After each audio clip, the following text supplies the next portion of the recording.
এগুলো কিন্তু ঠিক না। Hello madam. यार ये कितनी औसम है यार। সো হ্যালো গাইস, আজকে সকাল সকাল উঠে চলে গেছিলাম শিয়ালদা স্টেশনে ভিডিও শুট করতে। তো ট্রেনে উঠে চলে গেলাম। তারপর দেখি আমার বগিতে আমার একটা ভাই দাঁড়িয়ে, তারপর দুজন মিলে চলে গেলাম শিয়ালদা স্টেশনে নেমে আমি হাঁটতে হাঁটতে চলে গেলাম আমার টিমের কাছে। এই যে হচ্ছে ইনি আমাদের ডাইরেক্টর সাহেব। এখানে কি হচ্ছে আমাদের? জয় মা জয় বাবা।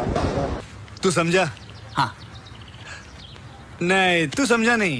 তো আমাদের একটা শর্ট ফিল্ম শুট হচ্ছিল ইউটিউবের জন্য, তাই জন্য আমরা ট্রেনে একটা শর্ট নেওয়ার জন্য এসেছিলাম। ডাইরেক্টর বাবু এদিকে আর কি শর্ট আছে আমাদের এখানে? তারপর এখানে বসিয়ে আমাকে দিয়ে দিল আমার ডায়লগ মুখস্থ করতে। আর এখানে আমাদের ক্যামেরা রেডি হয়ে গেছে। আর ইনি হচ্ছেন অন্য গ্রহের মানুষ, দেখতে পাচ্ছেন কি করছে। 5 minutes later। ভালোবাসা অনুভূতি না,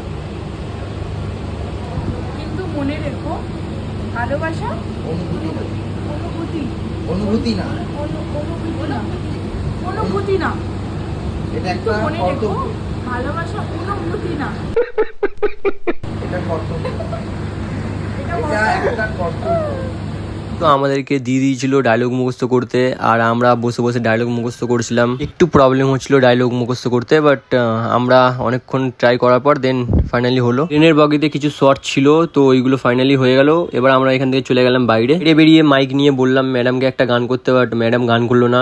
ডাইরেক্টর সাহেবকে বললাম একটা গান করতে, বাট ডাইরেক্টর সাহেবও করলো না। তারপর আমি ওখান থেকে আমার মাইক নিয়ে চলে আসলাম।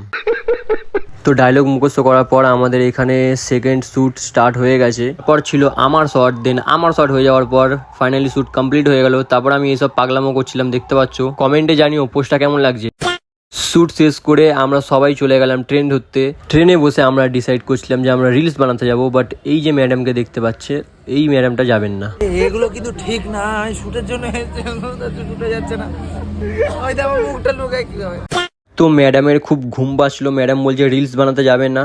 তো ম্যাডাম আমাদেরকে ধাক্কা মেরে ট্রেন থেকে লাভিয়ে দিল, বললো তোরা বাড়ি যা।